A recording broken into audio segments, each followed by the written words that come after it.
But if a man walk in the night, he stumbleth because there's no light in him. So there's basically 12 hours of daylight, 12 hours of darkness. That's why it says in Genesis that God made the greater light to rule the day and the lesser light to rule the night. Talk about the sun and the moon. The sun and the moon were made after God made light.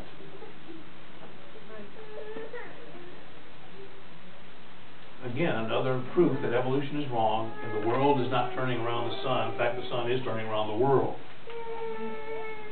And the planets are also revolving around the sun as it goes around the earth. Amen. So, since we know he rose on the first day of the week, and was definitely alive by Sunday morning, so that the girls wouldn't be surprised to see him. Shouldn't have been surprised, though they were surprised, of course, because they didn't really believe. That's always our problem. We don't believe the Bible. We don't believe Jesus. So basically, how we can figure out then when was he crucified and everything is we almost got to go work it backwards. We got to start with Sunday and go backwards, you know. And we have to corroborate all these verses that talk about him being raised from the dead. And because he clearly said here he'd be dead for 3 days and 3 nights. Well, if there's 12 hours in a day and 12 hours in a night, that's a total of 3 nights and 3 days that he should be in the grave. Now we get a little bit of confusion because, again, the Roman Catholics, they're not able to rightly divide the scriptures, of course. Amen. That's for sure. And it's the Catholics who come up with this idea that he had to be crucified on Friday and arise on Sunday. Because it says in Mark 15:42 that he was crucified the day before the Sabbath. And normally, what day is called the Sabbath day? Saturday. Saturday. Saturday is the 7th day, isn't it? But again, this is where all of our friends that are Seventh-day Adventists, see, they get screwy because they always refuse to read all the other verses where God calls the first day of the week a Sabbath. God calls a holiday a Sabbath because he wants these holy days to be as holy a day as the 7th day was supposed to be for Israel. So God begins to call any of his holy days a Sabbath day because they were to keep that day as a holy day, to sanctify it and not work on it. And there was nobody in all the Bible that ever even heard about keeping the Sabbath day until Moses wrote it down.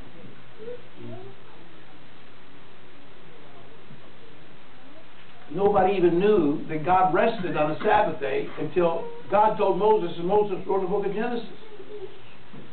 Nobody in all of Genesis, all the way through all those lives of Joseph and Abraham, Isaac and Jacob, nobody ever celebrated Sabbath day. Amen. It was a special thing between God and Israel, and that's why Moses put it in the story of the creation to reiterate to the Jews the importance for them to keep the Sabbath day. And sort of like Juan said, I don't have no trouble talking about the first day, second day, third, and fourth day of the week. I have no problem with calling the day what it is, as far as the number in the week that it is. But at the same time, I have enough sense to know the people I'm working around are heathen, and if they call it Sunday, Monday, Tuesday, Wednesday, I understand what they're saying. Because Sunday is named after the sun god, Monday is named after the moon god. See? Yeah, they were all pagan gods worshipped by the pagans. So that we use those days today, and even January, February, March, April. Again, Junus, Junus. These are all pagan names of the gods. And of course, living in a pagan society like we do live in, Amen. they use these terms. And so, but we don't have any problem with understanding the simple truth that we're not worshiping any of these false gods, of course. We know January is our first month, and February is our second, and December is our 12th month. We understand. But believe me, I'm not trying to give any glory or credit to God, December, November, or October. Mm-hmm. Amen.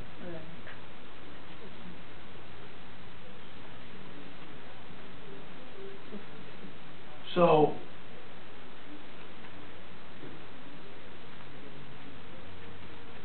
I always like to draw this clock on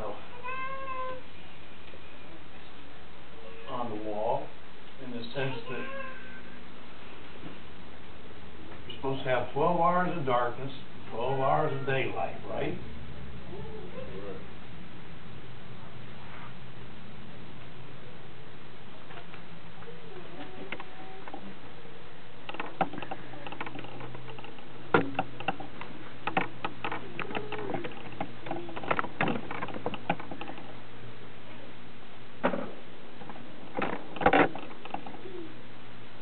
Now again, because we are pagan, we don't do nothing right. Mm-hmm. That's right. And the New Testament recognizes that. Being Gentiles, especially, Mm-hmm. we don't do things right. The Roman world, being in time, even at the time of Christ, God understood that they use different watches of the night. Mm-hmm. You know, even. Now we count our day as starting at 1 o'clock in the morning, don't we?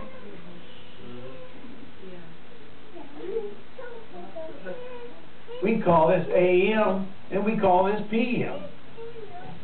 I'm getting a little confused already, Brother Dan. When God clearly in the book of Genesis said the evening and the morning were the first day, evening time is first, and then daytime is second with God. Mm-hmm. So that God always, in Genesis chapter 1, God always starts the day with nighttime. 12 hours of nighttime, and then bingo! 12 hours of daylight, one day. 12 hours of dark time, 12 hours of daylight, second day. That's how God counts. Genesis is perfectly clear. Evening and morning first day, evening, morning second day, evening, morning third day. So, it's easy to understand why an unsaved Catholic couldn't figure out Mark 15:42, where it says he was crucified the day before the Sabbath. Well, I guess we gotta have Good Friday, because that would have to be Friday, because it's the day before the Sabbath. Right. See? They think they're real smart. See? But not so, not so. Let's read John 19. John 19:31.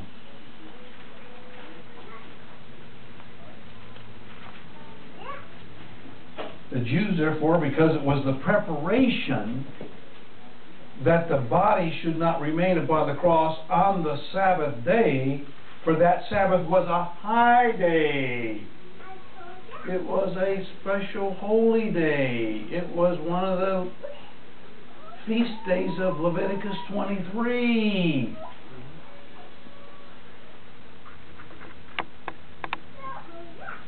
Besought Pilate that there